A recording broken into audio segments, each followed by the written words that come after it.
Hola a todos, hoy es lunes, 23 de marzo de 2026, y nuestro querido amigo, nuestro hermano, el coronel Hackbode, está aquí con nosotros. Bienvenido de nuevo, coronel. Sí, muchas gracias por volver a invitarme a tu programa. Gracias por la invitación y hola a todos.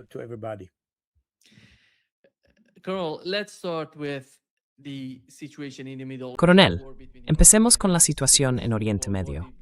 La guerra entre Irán y Estados Unidos. Hasta ahora, lo que hemos sabido es que los países de la OTAN han decidido retirarse de Irak. Anoche, Estados Unidos trasladó sus tropas de Irak a Jordania debido a la presión de los actos de resistencia en Irak. Por otro lado, hay un artículo en The Economist que dice que Washington tiene 4 posibles cursos de acción respecto a Irán, pero todos son desfavorables para Estados Unidos. Observando lo que está ocurriendo en Oriente Medio, ¿cuál es su interpretación? ¿Qué tienen que aportar ambas partes, los iraníes y los estadounidenses, a la mesa de negociación?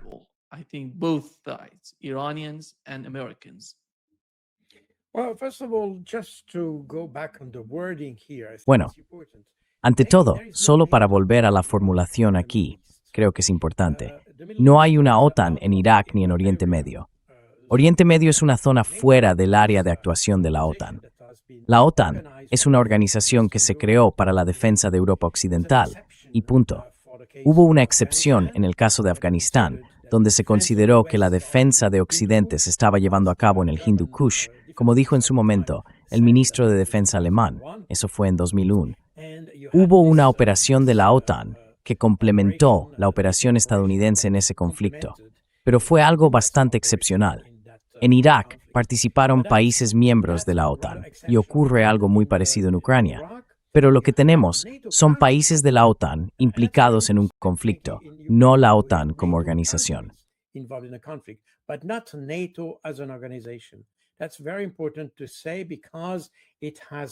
Es muy importante decirlo porque tiene implicaciones totalmente diferentes. La OTAN es una organización nuclear, mientras que los países de la OTAN actúan a nivel bilateral, si se quiere, o quizás simplemente en coalición. Esa es la diferencia entre una alianza y una coalición. Una coalición es una reunión oportunista de países con un propósito específico, mientras que una alianza es una organización que abarca, por ejemplo, la OTAN o la U, vincula a varios países a largo plazo. Así que en este caso, no es realmente la OTAN la que está fuera de Irak, sino los países de la OTAN. Creo que eso es importante señalarlo. Pero en cualquier caso, más allá de la formulación, vemos que incluso las relaciones que tradicionalmente existen entre los países de la OTAN entre sí,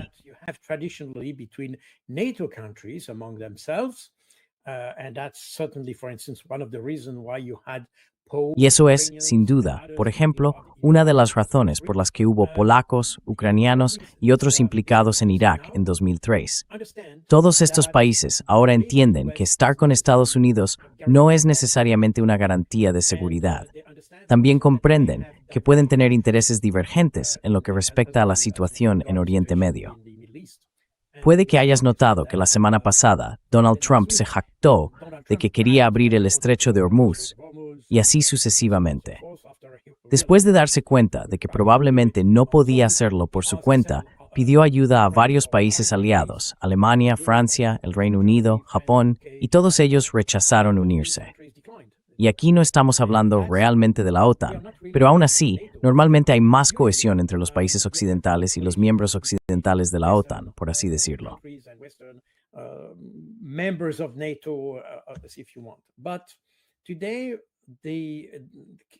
Pero hoy, los países europeos entienden que tienen otros objetivos, otros intereses y otros asuntos en juego, más allá de simplemente abrir el estrecho de Hormuz. Entienden que esta es una guerra iniciada por Estados Unidos junto con Israel. Y por cierto, nadie se pone de acuerdo sobre quién arrastró al otro al conflicto. ¿Fue Israel quien arrastró a Estados Unidos o Estados Unidos quien arrastró a Israel a él? Todavía hay opiniones divergentes al respecto. En cualquier caso, lo que es seguro es que esos dos países han iniciado algo que hoy no son capaces de controlar. Y ahora están atrapados en su propia situación, la situación que ellos mismos crearon, y por tanto, están pidiendo ayuda. Los países occidentales, especialmente los europeos, no están preparados para este tipo de compromiso. No están preparados para ello.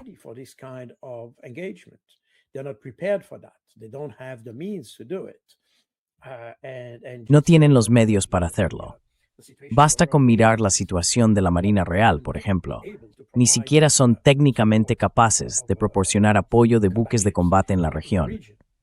Y el asunto de enviar un buque de combate es solo un aspecto, porque si observas el estrecho de Hormuz, como han dicho algunos, es esencialmente una trampa mortal. Cuando entras en el estrecho de Hormuz, te encuentras en una zona tan estrecha que eres básicamente vulnerable a cualquier tipo de ataque con misiles o lanchas rápidas, incluso si tienes los medios para defenderte. Aún así, eres extremadamente.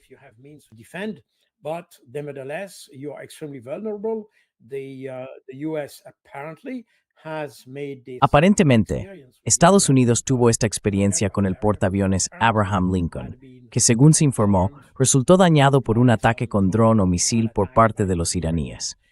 Esto demuestra que el estrecho de Hormuz es una zona extremadamente difícil de controlar y que ninguno de los países europeos está en condiciones de ayudar eficazmente a Estados Unidos. Y eso también resulta un tanto inquietante, porque Estados Unidos inició el problema, creó el problema, y ahora que no es capaz de gestionarlo, intenta arrastrar a otros a la situación que ellos mismos provocaron. Así que, desde un punto de vista moral, eso resulta bastante extraño, de hecho.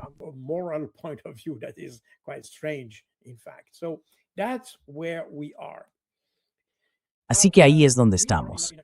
Ahora estamos en un conflicto que, como ya dije en tu programa la semana pasada o la anterior, creo que ya no hay ninguna duda en Occidente, el resultado de un error de cálculo.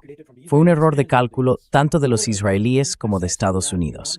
Creyeron que Irán había quedado profundamente debilitado por la guerra de 12 días y que debido a lo ocurrido en enero, las manifestaciones, el gobierno también era bastante débil internamente. Pensaron que haría falta muy poco para derrocar a todo el gobierno. Eso fue sin duda un malentendido, una mala interpretación de la situación en Irán.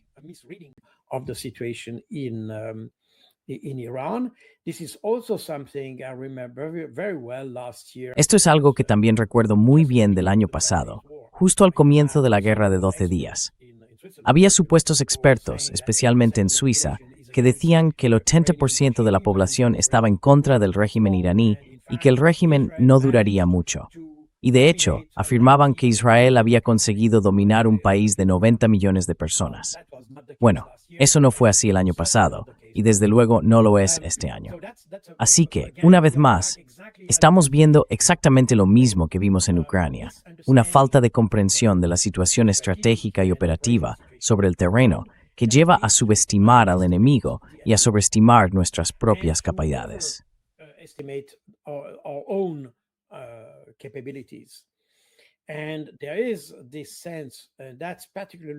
Y existe esta sensación, y eso es particularmente cierto en Estados Unidos e Israel, por cierto, de que poseen un nivel de tecnología en sus fuerzas armadas que garantizaría el éxito sobre los llamados países árabes subdesarrollados, o en este caso, Irán.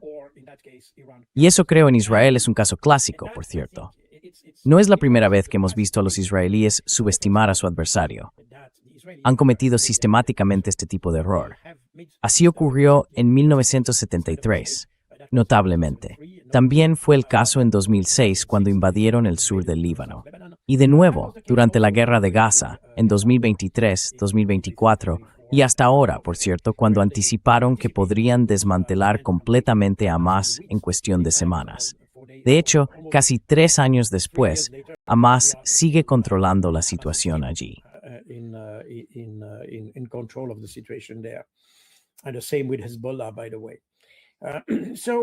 Y lo mismo ocurre con Hezbollah, por cierto.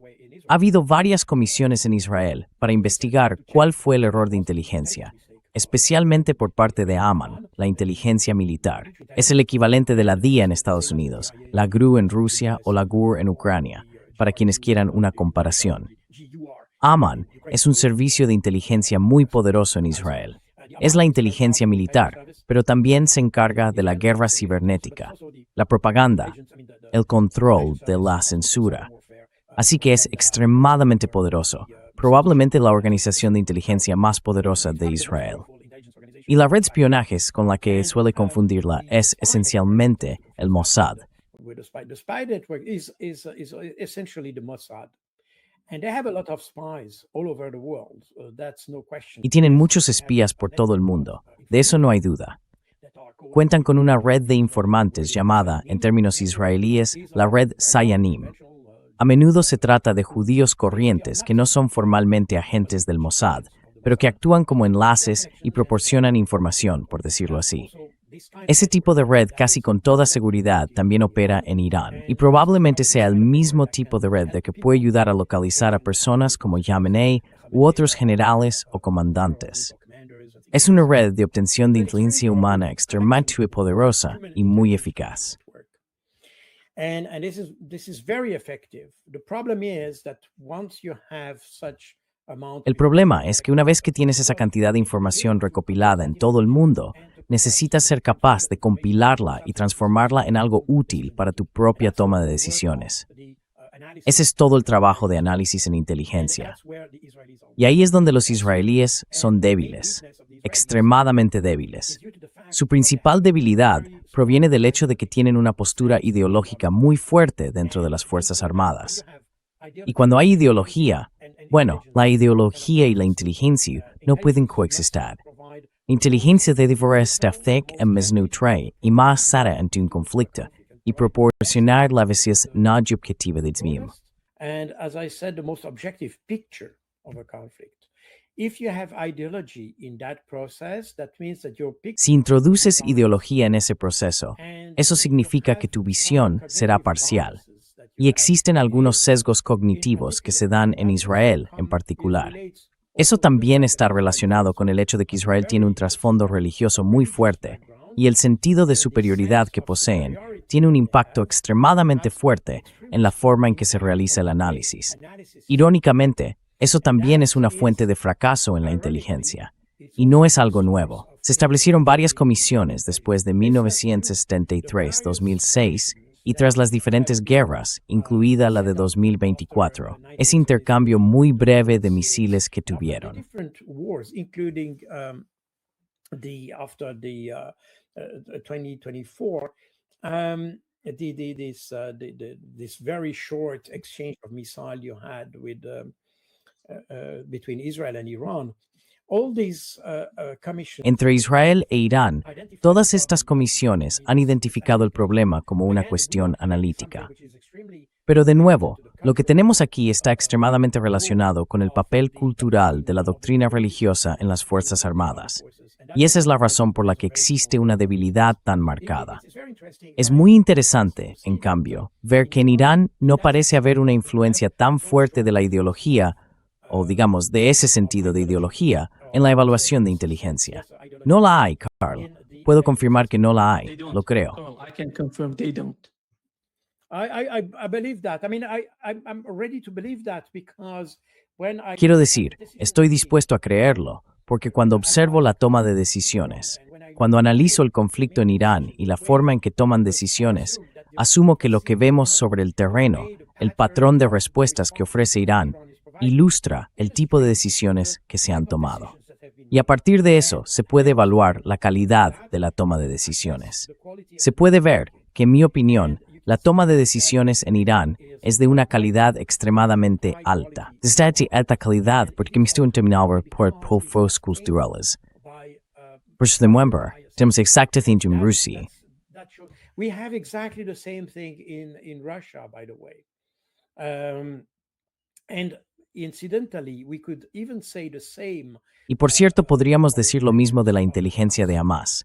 Cuando se observan las evaluaciones de Hamas durante la guerra de Gaza y se examinan los documentos que se recuperaron, se puede ver que tenían una comprensión extremadamente precisa de la situación y una actitud muy, ¿cómo decirlo?, franca, no ingenua, sino franca hacia el enemigo. Y eso es, en realidad, la clave de su éxito. No es porque creas que eres mejor que el enemigo que vas a ganar, al menos en el ámbito de inteligencia. Los soldados sobre el terreno, eso ya es otra historia. at least at intelligence level. The soldiers on the ground is another story. But in the intelligence HQ, Pero en el cuartel general de inteligencia, si tienes a gente que piensa, vamos a ganar y cosas por el estilo, como cuando escuchas a P-Tech, eso es exactamente lo que no quieres en una organización de inteligencia. Sesgarán por completo tu enfoque y tu comprensión de un conflicto. Y eso es precisamente lo que conduce a la derrota. Y probablemente eso es lo que estamos viendo aquí, por cierto, porque cuando tienes a personas como Trump o Pete Hegseth y los escuchas presumir de que son tan fuertes, de que tienen todas las capacidades y son mucho mejores que los demás, ya creen que han ganado. Y ese tipo de actitud lleva a problemas.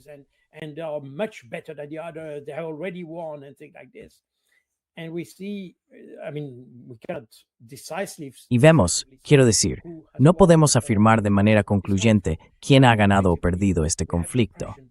Pero de forma intuitiva, tenemos la impresión de que los iraníes tienen un control mucho mejor del combate que los estadounidenses, especialmente en lo que respecta a lo que está ocurriendo en Israel. Ya sabes, cuando evalúas el campo de batalla, tienes que entender cómo se toman las decisiones. Y creo que aquí estamos justo en el centro del problema en Estados Unidos. Esa idea de que si eres superior, simplemente lo eres. No necesitas presumir de ello.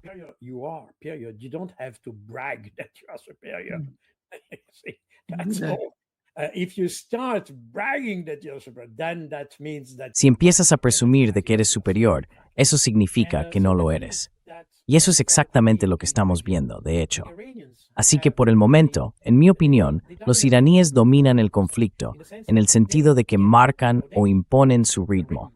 Los estadounidenses iniciaron la guerra, no hay duda de eso, pero ahora son los iraníes quienes deciden lo que ocurre. Y se puede ver cada vez más que en Occidente, en Israel y en Estados Unidos, la gente dice, bueno, deberíamos detener este conflicto. Pero Irán dice no lo detendremos. Porque como he dicho muchas veces, hay ciertas similitudes entre la situación en Irán y la situación en Ucrania.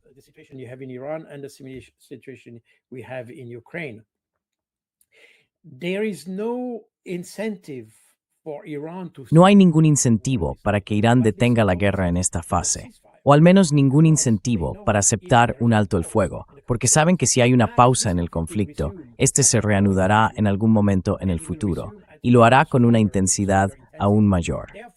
Por lo tanto, para los iraníes, deben aprovechar su, digamos, éxito actual, si puedo expresarlo así. Tienen que explotar ese éxito y convertir el éxito operativo en uno estratégico. Y eso es exactamente lo que están intentando hacer. El éxito estratégico será el punto en el que Estados Unidos e Israel tengan que reconocer que la guerra con Irán no es una solución, que si quieren seguridad, deben encontrar otros medios distintos a intentar destruir Irán.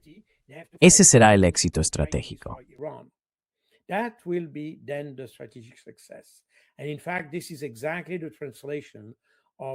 Y de hecho, esto es exactamente lo que el ministro de Asuntos Exteriores Araghchi ha dicho varias veces. Por ahora, no tienen ningún incentivo para detener la guerra. Quieren detenerla solo cuando tanto Israel como Estados Unidos reconozcan que la guerra no es una solución al problema entre ellos. Así que ahí es donde estamos. Estados Unidos aún no lo ha reconocido, especialmente en los niveles más altos de toma de decisiones, es decir, Donald Trump, Pete Teixeira y otros. Todavía creen que pueden lograr algún tipo de éxito. Pero de nuevo, no se trata de éxito todavía. Ni siquiera tienen una idea clara de lo que quieren conseguir. En este momento, solo quieren encontrar una excusa para detener el conflicto sin perder prestigio. Eso es todo. Pero los iraníes tienen un objetivo muy claro. Esta guerra debe ser la última.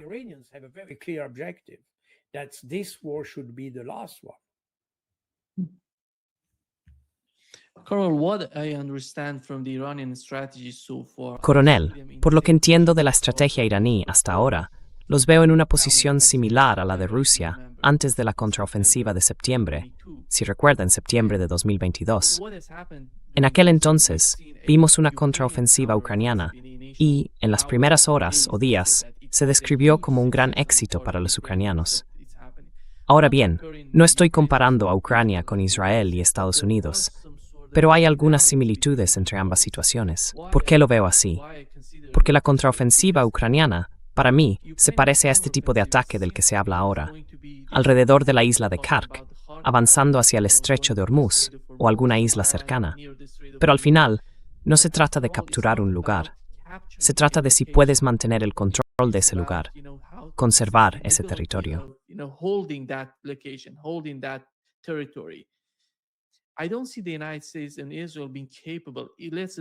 No veo a Estados Unidos e Israel siendo capaces.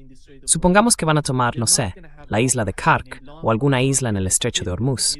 No van a tener la ventaja a largo plazo. Irán va a golpearlos y golpearlos con fuerza. Ese es el problema.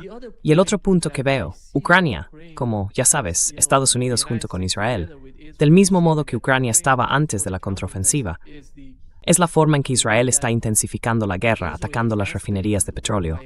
¿Por qué necesitan hacer eso? ¿Por qué Estados Unidos, Donald Trump, necesita decir, en 48 horas vamos a atacar sus redes eléctricas?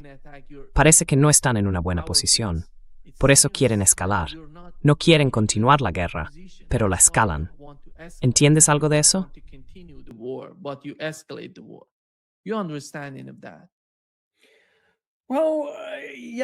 Bueno, sí, solo comparto en parte lo que has dicho. Si lo comparamos con el conflicto de Ucrania, yo compararía todo el asunto en torno a la isla de Khark con el episodio de la isla de las serpientes en Ucrania. ¿Y por qué digo eso? And why do I say so? Of course, Snake Island has absolutely no value whatsoever. Por supuesto, la isla de las serpientes no tiene absolutamente ningún valor, mientras que la isla de Khark sí tiene cierto valor económico. Pero ese no es el problema aquí. El problema es que los estadounidenses y los israelíes intentan conseguir un éxito simbólico. No pueden lograr un éxito real, ni operativo ni estratégico. Han comprendido que eso no es alcanzable. Un verdadero éxito estratégico sería el derrocamiento del régimen, un cambio de régimen en Irán, una revolución masiva, quizá incluso una revolución dentro de la Guardia Revolucionaria Islámica, algo por el estilo. Eso sería un éxito estratégico, pero no hay ningún indicio de que algo así vaya a ocurrir en un futuro próximo. Así que solo buscan algún tipo de éxito.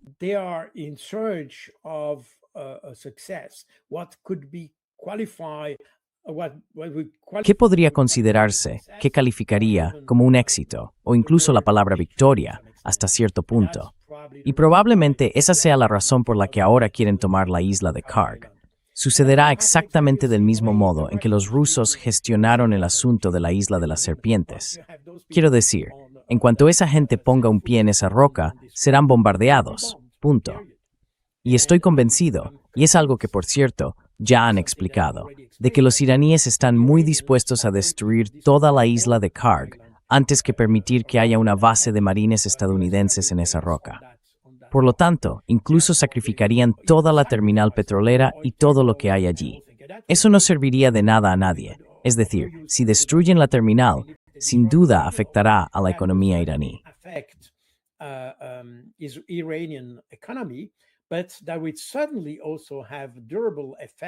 Pero eso sin duda también tendría un efecto duradero en el precio del petróleo, y eso tendría implicaciones muy fuertes para toda la economía mundial, incluida la de Estados Unidos.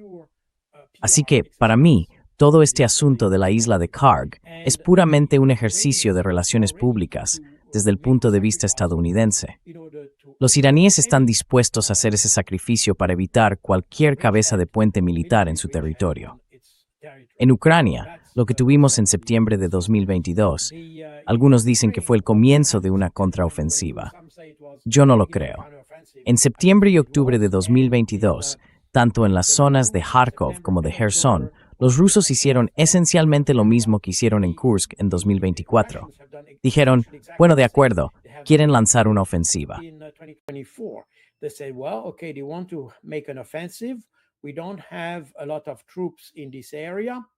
No tenemos muchas tropas en esta zona. Eso es algo que ya había demostrado antes de septiembre. En julio de 2022, en un mapa que presenté, mostré que estos eran sectores muy débiles del frente en el lado ruso. Así que los rusos no intentaron reforzarlos. No querían luchar con capacidades inferiores.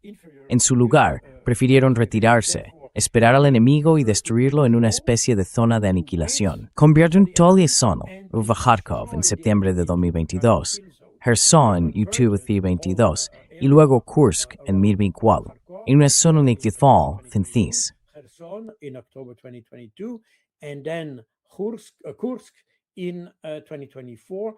They converted that into a very vast kill zone.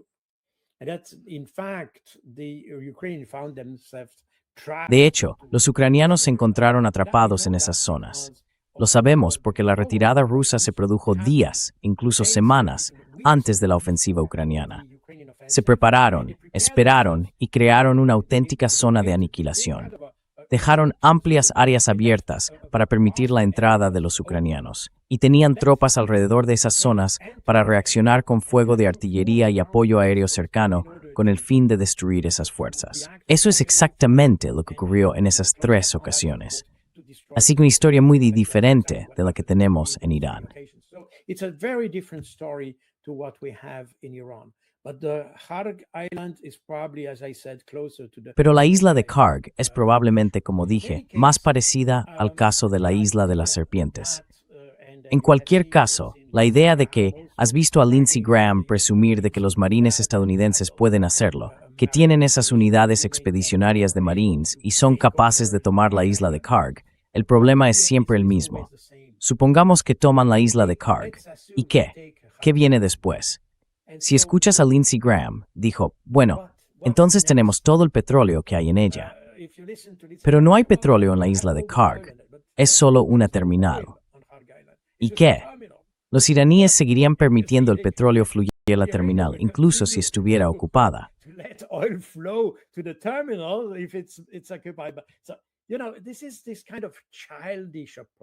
Así que, ya sabes, este es el tipo de enfoque infantil hacia la guerra que me llama la atención en su manera de pensar.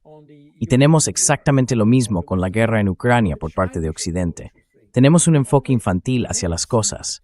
Nunca vemos la dimensión estratégica del conflicto. Vemos el conflicto como un acontecimiento táctico. Por eso exactamente perdemos. Si miras el mapa y observas la isla de Kharg, está cerca de la costa iraní, muy lejos del estrecho de Hormuz, por cierto. Así que para empezar, esta fuerza expedicionaria necesita llegar al estrecho de Hormuz y luego tiene que alcanzar la isla de Kharg, lo cual no es nada sencillo. Obvious, but in some way they can probably achieve that. Let's assume so. De algún modo probablemente puedan lograrlo, supongamos que sí. Pero una vez que estén allí, ¿qué están haciendo? ¿Cuál es el propósito? ¿Qué pueden conseguir? Y precisamente ahí está el punto. No hay una visión estratégica del campo de batalla. Estamos hablando de relaciones públicas, porque ven que no pueden alcanzar ningún tipo de objetivo estratégico, así que intentan obtener un éxito operativo. Pero de nuevo, la idea, o el ideal diría yo, en una guerra es convertir tu éxito operativo en un éxito estratégico. Eso es exactamente lo que los iraníes están intentando hacer, y de hecho están haciendo. Según los indicios que tenemos, podrían lograr un éxito estratégico en la forma en que atacan a Israel. Porque llegará un momento en que, aunque no haya un combate estratégico de Irán dentro de Israel, ese efecto se produzca igualmente.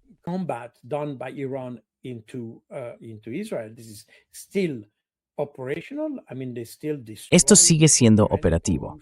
Quiero decir, todavía destruyen puestos de mando o estaciones de radar, instalaciones de mando y control, o C4I y cosas por el estilo. Bien. Pero esto puede tener hasta cierto punto un impacto estratégico. Sin embargo, en esencia, estos son éxitos operativos.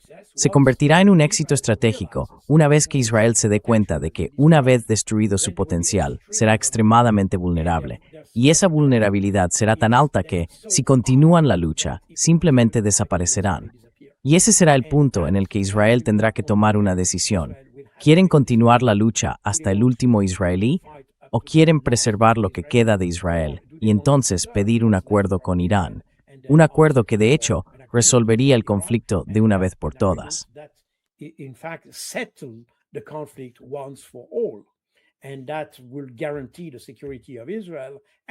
Y eso garantizará la seguridad de Israel y la seguridad de Irán al mismo tiempo, siempre que, por supuesto, Occidente, Estados Unidos e Israel no rompan el acuerdo que han firmado, lo cual es otro tema que obviamente podríamos debatir.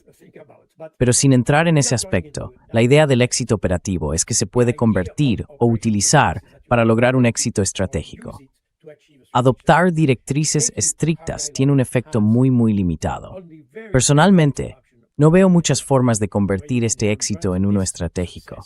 Y esa es la razón por la que, no sé qué ocurrirá, pero probablemente puedo anticipar que si se produce algún tipo de desembarco en la costa de la isla de Karg, esa isla será bombardeada y bombardeada y bombardeada. This island will be bombed and bombed and bombed, and the Marines will not be able to do Y anything. los marines no podrán hacer nada al respecto, porque estarán siendo bombardeados constantemente. Tendrán que retirarse o morir en el acto. Si no tienen la capacidad de responder a esos ataques con misiles, hay pocas posibilidades de que logren algún éxito estratégico basado en esa isla. Por eso veo esto como una especie de fase de relaciones públicas de la guerra. Es la única manera en que Estados Unidos puede mostrar, más o menos, una primera perspectiva de éxito, si se quiere, solo para convencer a la gente de que están ganando. Pero nada más.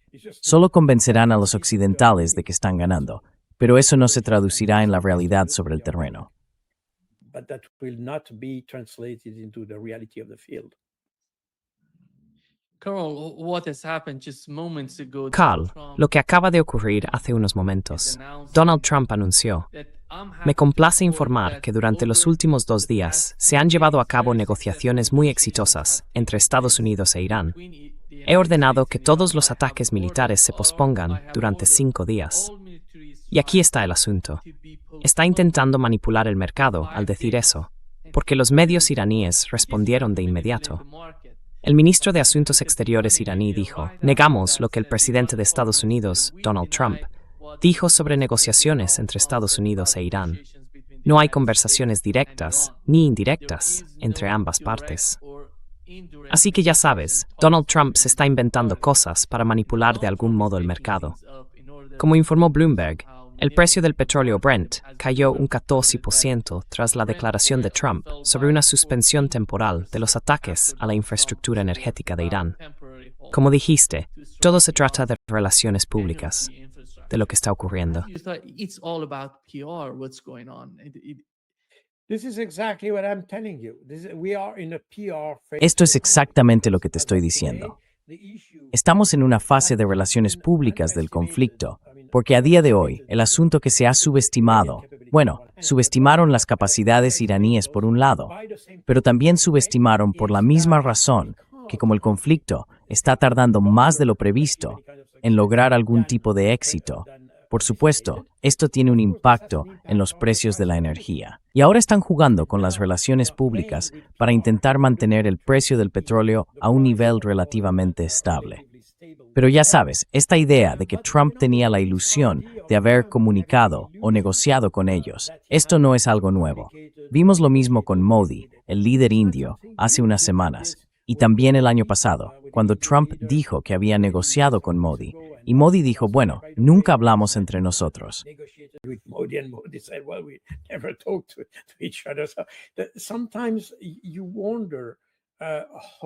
A veces te preguntas cómo funciona este liderazgo. La gobernanza en Estados Unidos funciona porque, entre la fantasía y la realidad, hay una especie de movimiento fluido entre ambas. Y por eso, no puedes confiar en lo que dice Donald Trump. Ni siquiera cumple sus promesas, promete castigos, destrucción, lo que quieras, y al final no es capaz de hacerlo. Tal vez no sea oportuno hacerlo, o quizás simplemente no sea posible, hablando físicamente, porque no tiene los recursos. Así que siempre estamos en algún punto entre la ficción y la realidad.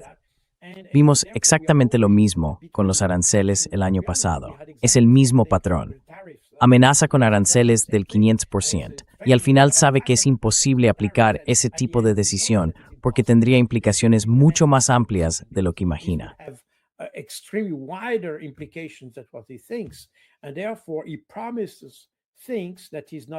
Y por lo tanto nos promete cosas que no es capaz de cumplir. Y ese es todo el problema que tenemos en Occidente. No hay un liderazgo coherente, ni una toma de decisiones coherente. exactamente lo que dije. Y eso de hecho forma parte de la falta de credibilidad que tiene Occidente en general. Eso se suma además al hecho de los dobles raseros en todo. Quiero decir, la pérdida de credibilidad de Occidente en este conflicto se añade a la pérdida de credibilidad en los conflictos de Ucrania y Palestina, por cierto. Eso demuestra cómo Occidente se ha vuelto débil. Solo somos capaces de presumir de que somos los mejores, con nuestros valores y todo eso, pero en realidad no tenemos los medios para respaldar lo que afirmamos. Y todo el mundo empieza, bueno, en realidad empezó antes.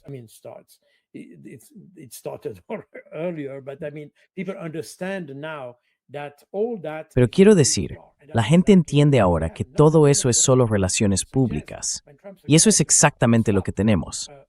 Nótese que cuando Trump sugiere detener o atacar a Irán, demuestra exactamente lo que dije. Ahora están intentando encontrar una vía de salida, pero no la tienen. El problema es, y eso es algo que ya expliqué la semana pasada en tu canal, que Irán no puede permitirse simplemente un alto el fuego. Es exactamente la misma situación que con Rusia y Ucrania. Por eso, la idea de un alto el fuego no es aceptable para los rusos, y tampoco lo es para los iraníes, porque saben que un alto el fuego solo se impondría y el conflicto o la guerra se reanudaría más tarde, en un mes, 2 meses, un año, quizá 10 años.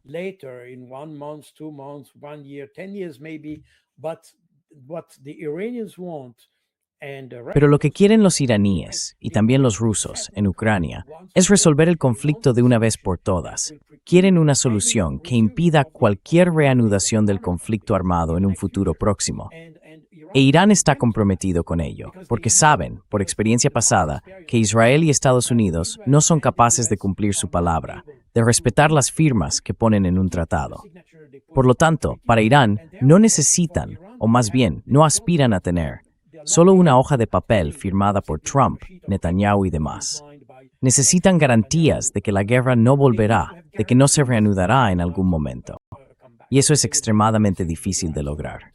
And that is extremely difficult to achieve, and that means that Iran will continue up to the Y eso significa que Irán continuará hasta que Israel y Estados Unidos reconozcan que no hay otra forma de poner fin al conflicto que aceptar las condiciones de Irán. Lo que vemos hoy con la declaración de Trump es exactamente lo que dije. Estados Unidos está intentando arrastrar a Irán a un alto el fuego temporal, y eso no es lo que Irán quiere. Irán quiere una solución definitiva al conflicto. Hasta que tanto Irán como Estados Unidos comprendan eso, seguiremos teniendo este conflicto. Así que Irán está decidido a lograr una victoria decisiva. Y cuando digo victoria decisiva, la palabra decisiva significa que esta victoria debe tener un impacto duradero, concretamente, un impacto definitivo en la toma de decisiones de Estados Unidos e Israel. Por eso se llama una victoria decisiva. Es una victoria que cambia decisiones. Eso es exactamente lo que Irán pretende. That's exactly what Iran is aiming at.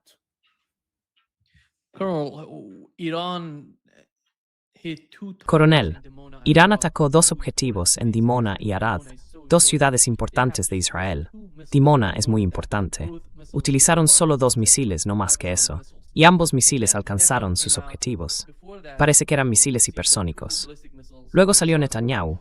Antes de eso, al parecer, se lanzaron 2 misiles balísticos dirigidos a Diego García y fueron derribados por las defensas aéreas, por interceptores. Después de los ataques a Dimona y Arad, Netanyahu dijo que son capaces de atacar a toda Europa, por lo que Europa debería acudir al campo de batalla y defenderse antes de que llegue hasta allí. Un periodista estadounidense le preguntó esto a Mark Rutte, el secretario general de la OTAN. Están intentando obligar a los europeos a acudir al campo de batalla. Y esto fue lo que dijo Rutte.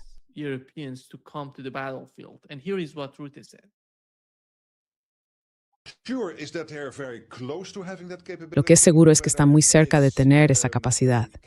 En este caso, con la base británica en Diego García, todavía estamos evaluando. Pero si es cierto, significa que ya tienen esa capacidad. Si no lo es, sabemos que están muy cerca de conseguirla. Y precisamente por eso, en Europa, la mayoría de los políticos sienten que lo que está haciendo el presidente, eliminar y degradar la capacidad de Irán para volver a exportar el caos, es para el caos en Landstreiten. Gidra Eskanjet. chaos, share chaos to the region, to the world. Just to mention, Solo por mencionar, no he visto ninguna confirmación por parte de los iraníes de que intentaran atacar Diego García. No sé cuál es la realidad al respecto. Lo entiendes, ¿verdad? You're understanding, Carl. Well, you're perfectly right to Bueno, haces muy bien en explicarlo. De hecho, incluso ha habido, como vi esta mañana, una negación por parte de Irán de que intentaran alcanzar Diego García. Pero volviendo a Dimona, en primer lugar, Dimona es simplemente la respuesta de Irán al ataque contra Bushehr y Natanz por parte de la coalición israelí-estadounidense. Natanz y Bushehr son dos centrales nucleares, y por supuesto, atacar directamente esas plantas podría crear un riesgo existencial para algunas poblaciones, no para todo Irán, pero sí para algunas. Por eso Irán respondió atacando en torno al emplazamiento de Dimona. Dimona es el centro nuclear más antiguo de Israel. a power center in Israel. It's also the place where apparently the nuclear También es el lugar donde, al parecer, se diseñó y probablemente se produjo el armamento nuclear. No conozco los detalles de eso, para ser sincero. Pero los iraníes fueron muy cuidadosos de no golpear la central eléctrica en sí. Atacaron objetivos a su alrededor, demostrando que tienen la capacidad de alcanzar la central, pero no quisieron hacerlo por razones obvias de seguridad y protección. Ahora bien, este tipo de selección de objetivos que vemos por parte de Irán, a diferencia de la de Israel y Estados Unidos, que golpean directamente la infraestructura nuclear, es distinta. Irán, por el contrario, ataca alrededor de la estructura para mostrar su capacidad, pero no quiere causar daños. but they don't want to create the damage. If you look at how Y si observas cómo han respondido los iraníes a los ataques de 2024 y 2025, puedes ver un patrón muy similar. Los iraníes siempre han atacado lugares con importancia militar, objetivos relevantes para el ejército, pero han evitado, por ejemplo, destruir zonas habitadas o poblaciones civiles y cosas por el estilo. En el lado estadounidense-israelí, no hay absolutamente ninguna consideración por el hecho de que han matado a civiles. Incluso han atacado, si no me equivoco, 13 escuelas y 5 o 6 hospitales en la primera semana de la ofensiva estadounidense-israelí, y ya hay varios cientos de víctimas.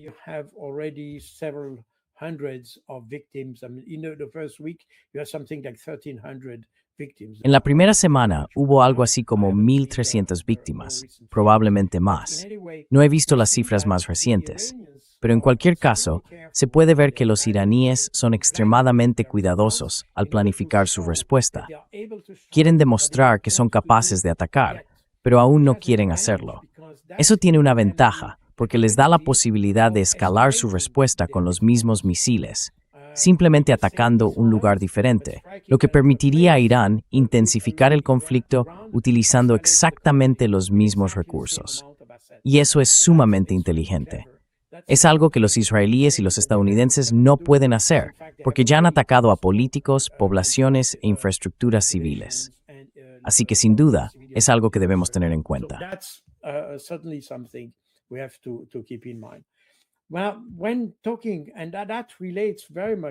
Bueno, cuando hablamos, y eso está muy relacionado con la cuestión de Diego García, incluso si asumimos, como algunos han especulado, y de nuevo, en este momento no puedo decir si es correcto o no, que el ataque contra Diego García se llevó a cabo utilizando un misil Khorramshahr 4, la idea es que en lugar de tener la habitual ojiva de 1,8 toneladas, usaron una ojiva más pequeña y una carga útil más ligera. De ese modo, el misil puede viajar más lejos, hasta unos 4,000 kilómetros.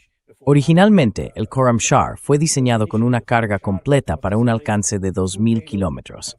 No sé cuál es la verdad, pero algunas personas intentan hacer una especie de deducción lineal. Si pueden alcanzar el Océano Índico, entonces eso significa que pueden alcanzar París.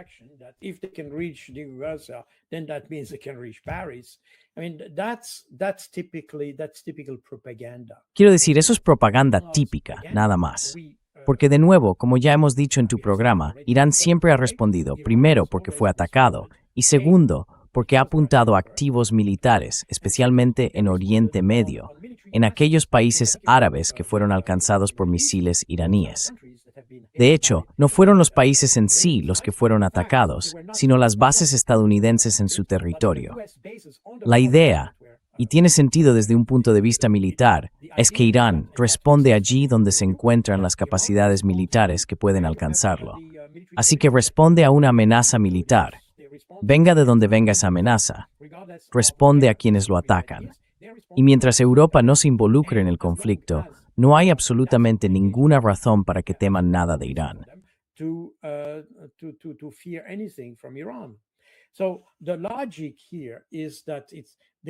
Así que la lógica aquí es que simplemente toman el número de kilómetros y dicen, bueno, si pueden alcanzar Diego García, eso significa que París está en riesgo.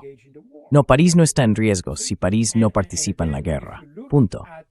¿Ves? Y de nuevo, si observas la forma en que Irán selecciona sus objetivos, puedes ver que no se basa en fantasías. Está extremadamente bien calculado, extremadamente bien calibrado, en función de la amenaza que reciben. Está muy cuidadosamente planificado para golpear donde necesitan golpear, no solo para impresionar al mundo. Eso, como ves, es muy importante decirlo. Y eso es algo que, por supuesto, Occidente no puede entender. Y esta declaración de Mark Roth es muy preocupante, creo, porque muestra esta debilidad intelectual que tiene Occidente para comprender cómo se libra una guerra.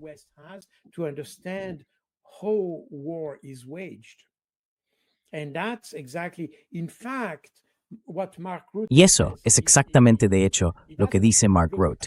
No ve el conflicto como una guerra emprendida por Irán. Simplemente asume que Irán hace lo mismo que hace Occidente, porque Occidente hace esto. Ataca a poblaciones civiles, ataca a infraestructuras civiles y empieza guerras. Porque recordemos que, en este caso, y eso es muy interesante, por cierto, si volvemos al comunicado conjunto de Alemania, el Reino Unido y Francia del 1 de marzo de este año, justo después de los primeros ataques de Israel y Estados Unidos, este comunicado condenó la respuesta iraní y afirmó que Irán había atacado Oriente Medio, es decir, a los países árabes de Oriente Medio. Y nada de eso es cierto. Irán tiene derecho a defenderse y se defiende de aquellas bases desde las que provenía la amenaza.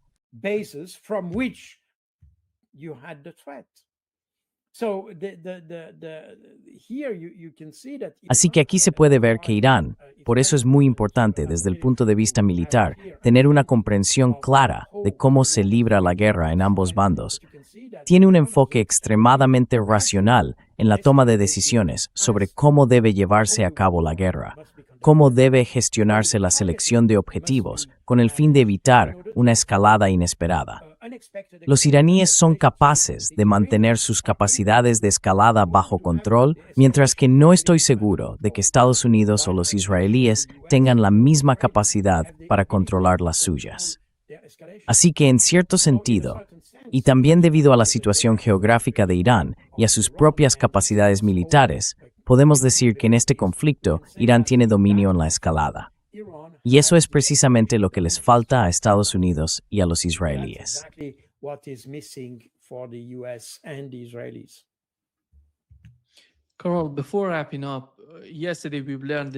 Carol, antes de terminar, ayer escuchamos al portavoz de Ansar Allah en Yemen decir que están preparados para unirse a la lucha. Pero hasta ahora parece que no hemos visto nada procedente de Yemen. Están esperando el momento adecuado para unirse. ¿Crees que se unirán a la lucha pronto?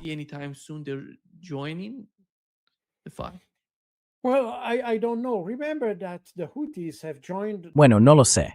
Recuerda que los hutíes se unieron al conflicto en 2023, después del 7 de octubre. Pero su propósito era muy claro.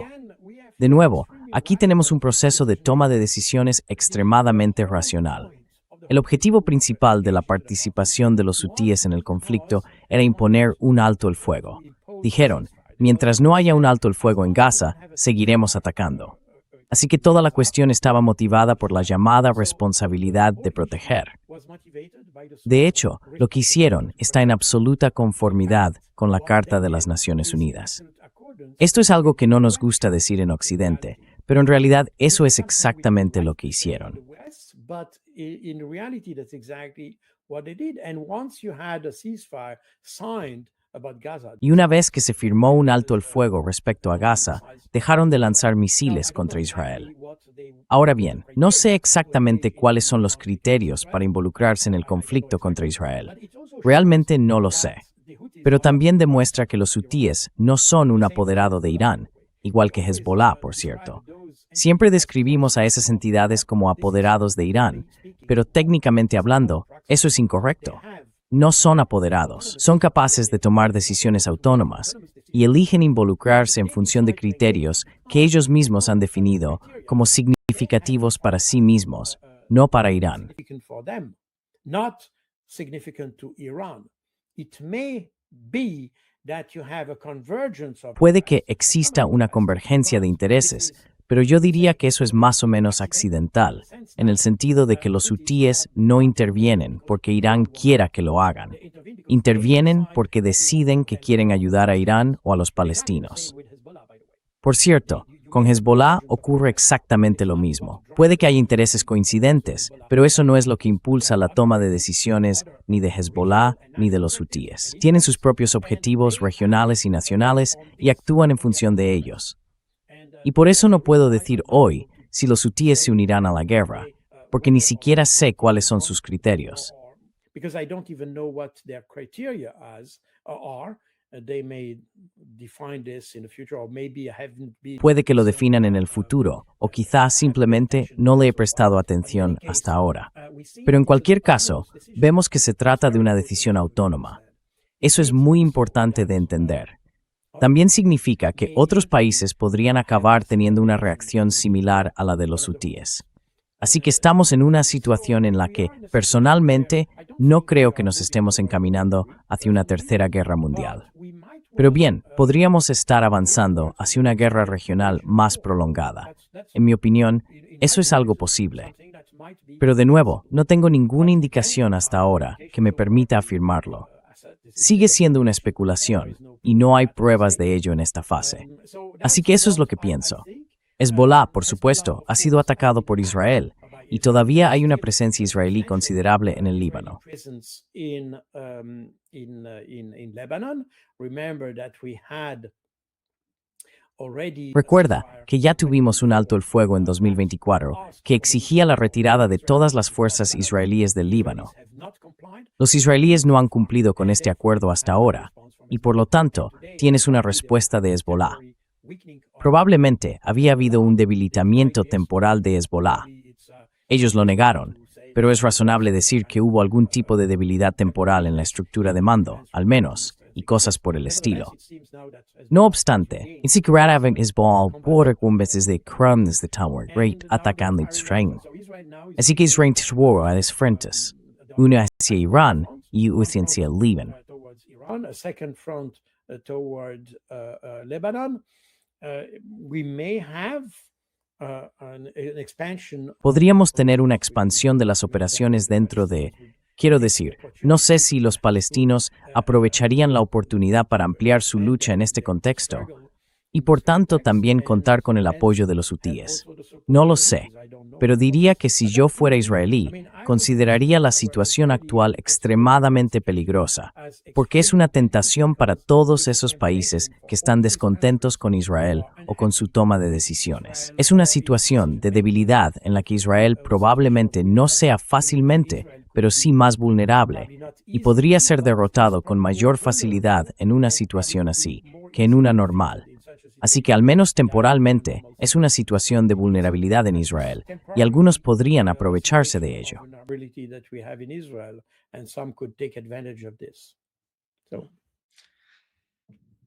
Muchas gracias, Carol, por estar con nosotros hoy. Un gran placer, como siempre. Axis War. Gracias por invitarme de nuevo. Again.